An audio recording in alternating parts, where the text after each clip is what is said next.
Welcome to Hometown Happenings. I'm Carol McCarthy here with Lori Brooke, and we're at the Veteran Service Office. She's the Veteran Service Officer for Becker County. And Lori, you have some information for us today. I do. There was a recent change, and it's called the Veterans Access, Choice, and Accountability Act of 2014. And the majority of veterans in Becker County probably received a card. A little card came in the mail, and they have to make a choice about whether or not they want to continue to receive their care at the VA or in the local community. One of the challenges that they have with this is people don't understand the program. And part of the program is that because Becker County is more than 40 miles from the nearest VA, pretty much everybody received this card if they were eligible. What this does is you have to follow a long list of instructions, but part of this is that if you choose to receive your care in the community, you still have to call the VA, get approval before every appointment. The VA actually makes the appointment and then sends you in 5 to 7 days. They will send you when your appointment is. So there's still that extra step, and if you see your doctor without getting the approval, you're liable for that payment, not the VA. Okay. So I just want people to really understand what the program means and what it means to them, and they can come into our office and we can help them do the ins and outs of the program. But really to read that and understand what it means. It doesn't mean that you just get to go there and they'll pay everything. Okay. Okay. So people who have received this card already, they probably received it how long ago? Within the last month, probably the last 30 days, these cards have been going out. And we've had a couple of people walk in and ask about the program and not quite understand that it doesn't mean that it's an insurance card. It's not. You still have to go to the VA, through the VA, to get your care approved. Okay. All right. Some information on a VA card that you were sent veterans in the community. And how many veterans would this have affected in the Becker County area? Right now, we probably have, I would say, about 3,000 veterans in the community. It probably affects half of them. Okay. If they've received this card. So probably about 1,500 veterans have received this card, and that's if they are currently enrolled in the VA and are seeking care there. That's how the VA would know that they're eligible. Okay. And so I would say probably about half of our veterans have care up at the VA or are enrolled. And if they haven't been enrolled, we want them to come into our office and enroll to see if they're eligible for care at the VA. All right. Lori Brooke is the Veteran Service Officer for Becker County. I'm here in her office today, and we're talking about some of the programs that she has going on right now, and mainly about the Veterans Choice Card that veterans in Becker County have received.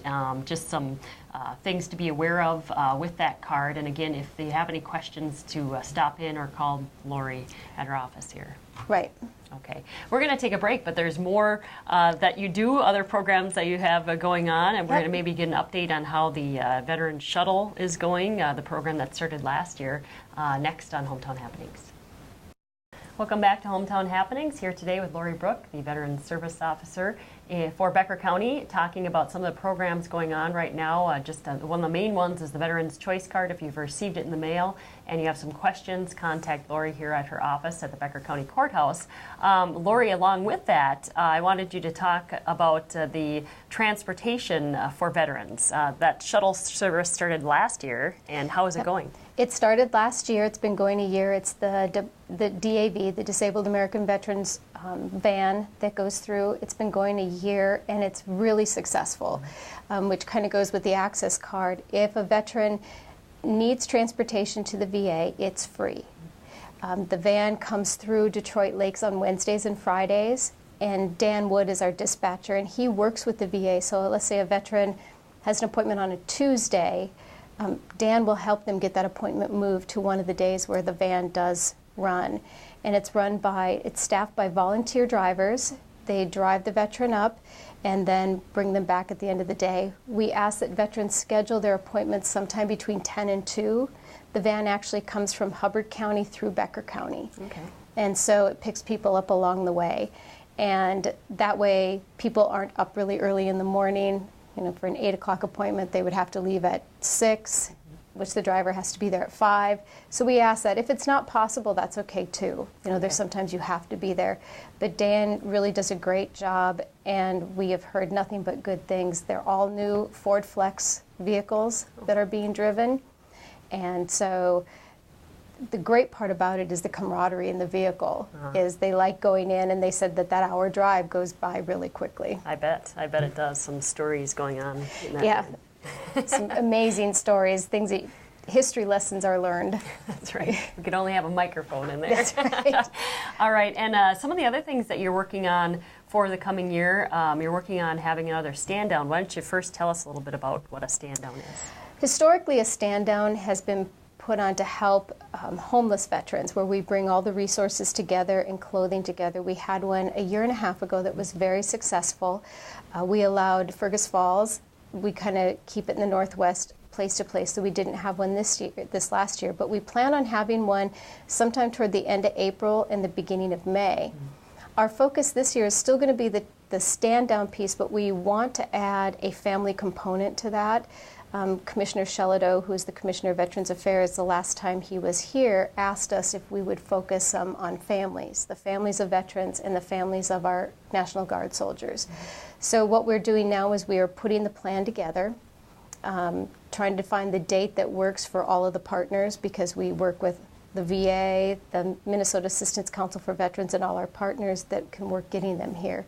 And so if anybody has any suggestions or things that they want, if they would let us know, that would be perfect. All right. And again, call your office here at the Becker County Courthouse. Okay. Yes. And also you're working on something in January, something with the nursing homes, I understand? We have decided to use a portion of our funding to do, we could get a grant, and we want to start going to nursing homes and assisted living facilities to capture the veterans and their families there. And so we've sent a letter out to all the nursing home facilities, and we're getting feedback from them. So it would be a rotating basis. One day I'd be at one Wednesday at one nursing home, the next Wednesday of the month at the next nursing home. So we're right now putting that together and hope have it all completed by January and start going out to the nursing homes and assisted living facilities in Becker County. Okay, so when you say capture, what do you mean? Well, what we have to do is we've asked the nursing homes if they want us there. Okay. And if they say yes, we need a place because it's private. We talk about private information. And so we're just putting all of those things together so that we can have all of the ducks in a row and make it seamless and easy for our veterans and their families in nursing homes. All right. So, you have over 3,000 veterans here in Becker County, but obviously there are more out there, and that's what you're doing for this outreach. Right. And we want to try to make it as easy as possible. And we think that there are veterans out there that aren't receiving the benefits that they deserve. Okay. And we have found that and when you're in a nursing home, there's a lot of other stress. And so we're trying to alleviate that. All right. And Raina is telling us that we need to stop now and... the holiday basket. That's right. She's telling us about the holiday baskets. She's kind of doing some charades to us right now. But. I knew there was something else. We have a few holiday baskets left. We gave some out at Thanksgiving, and if anybody knows a veteran's family or deserving National Guard soldier or a soldier that needs one, please contact us, because we do have a couple of Christmas baskets left to give out. All right. Well, Lori Brook, the Veterans Service Officer here for Becker County, very informational show here today, and we need to have you on more because you've got a lot going on in this office. We do, anytime. Okay. Lori Brook from the Becker County Courthouse, Becker County's Veterans Service Officer, here with me on Hometown Happenings. I'm Carol McCarthy, TV3. Good. I was waiting to see what would come out of my mouth. I'm like, please. I always screw up like I don't know where I am. Hodgepodge, Hometown Happenings.